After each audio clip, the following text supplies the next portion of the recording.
Welcome, students. We've made it to a massive milestone, Part 90 of our IPDRG Masterclass. In Part 89, we unpack the medical side of major diagnostic category 07, covering the hepatobiliary system and pancreas. Today, we're flipping the script to do an advanced deep dive into the surgical side of MDC 07. Before we jump in, if you are enjoying this lesson, please like, share, and subscribe to this channel, and share it with friends for this free course on Decode Healthcare with Harshal. A single, well-documented surgical code can literally be the difference between thousands of dollars in hospital reimbursement or a complete, flat-out payer denial. So let's break down the mechanics. Okay, looking at our agenda for today, we're going to cover MSDRG architecture, the ICD-10-PCS structure, dive into the complex Whipple procedure, talk about CDI and severity adjustments, and wrap up with our key takeaways.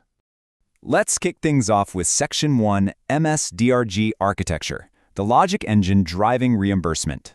So, at its absolute core, a diagnosis-related group, or DRG, is a statistical classification system. It essentially groups hospital inpatient stays into specific categories where patients are expected to have similar clinical characteristics and, consume a similar amount of hospital resources. Fun fact for you, before DRGs were introduced back in the 1980s, hospitals were basically just paid whatever they billed. There was no real cap, which led to costs completely skyrocketing.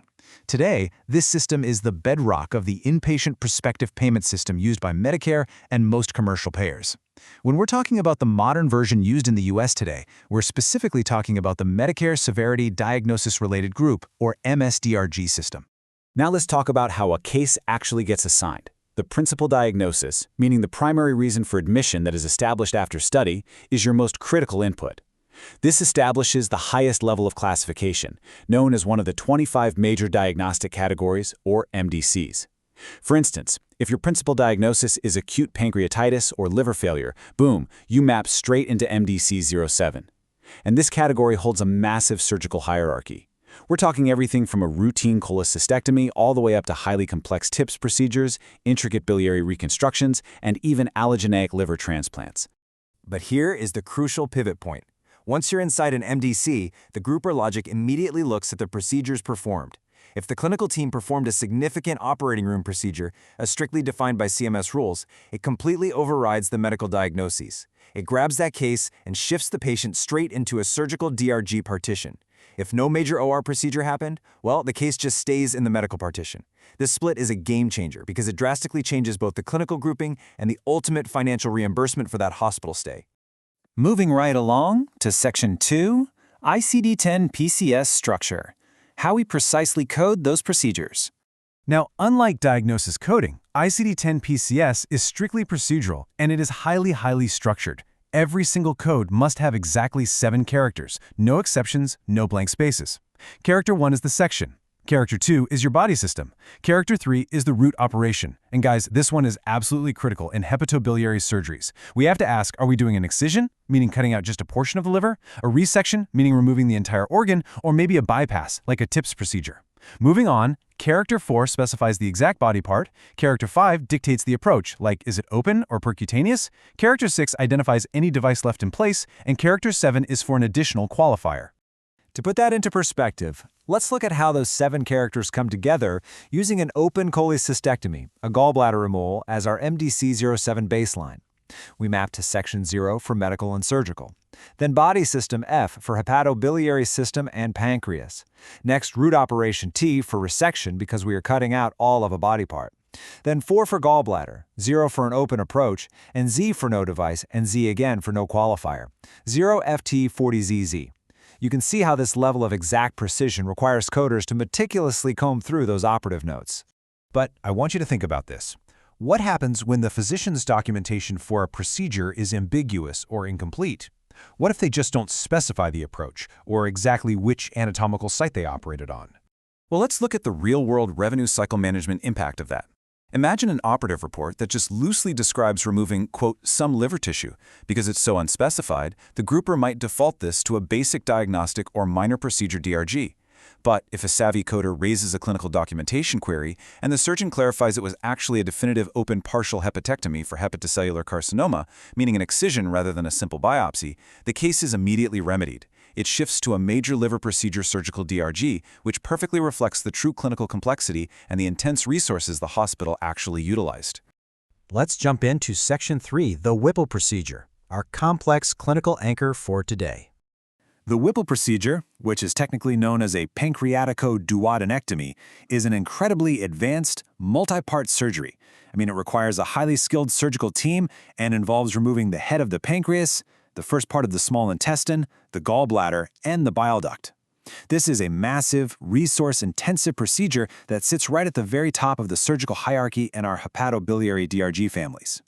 This multi-organ resection is primarily performed as a life-saving treatment for patients affected by pancreatic cancer. However, it can also be performed to treat severe cysts, benign tumors, and really debilitating disorders like chronic pancreatitis. Because multiple distinct body parts are being resected and bypassed all at once, coders have to capture several distinct ICD-10 PCS codes to get the whole picture. And while the Whipple is an incredible anchor for understanding MDC07, remember that coders also have to navigate other massive procedures in this category, like allogeneic liver transplants and complex biliary shunts, which require that exact same level of procedural precision.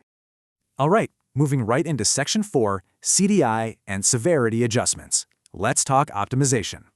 A really key role for experienced inpatient coders is working hand-in-hand to support clinical documentation improvement, or CDI teams.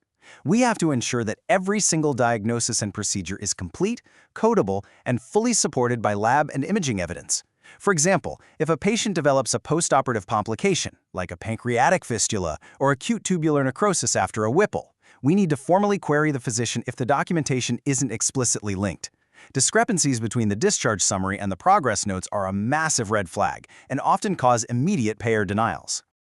Capturing these secondary diagnoses correctly is absolutely vital because the MS-DRG system groups cases into a triplet structure based on severity. So your base DRG family is determined by the principal diagnosis and procedure, but your final payment tier, that relies entirely on secondary conditions.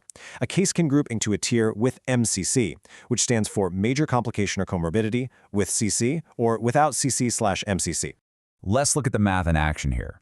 In a conceptual scenario, a principal diagnosis of sepsis gives us a base DRG, but when we add a secondary diagnosis of type 2 diabetes with ketoacidosis, which qualifies as an MCC, the DRG elevates to severe sepsis with MCC. The relative weight, which is what multiplies the base payment, is literally more than doubled. This just goes to show the sheer power of having specific, highly accurate clinical documentation. But hold on, there is a massive compliance rule we've got to remember regarding the present on admission, or POA, indicator. If a complication, let's say a deep vein thrombosis, develops after the patient is admitted, it is considered a hospital-acquired condition, or HAC. Now, even though a DVT is normally classified as an MCC, because it was not present on admission, CMS rules dictate it cannot be used to increase the DRG payment. No way! In fact, it often triggers a bundled payment penalty and a targeted quality review. This is why coders are essentially the hospital's frontline defense in capturing accurate POA indicators. Let's wrap things up today with Section 5, Key Takeaways.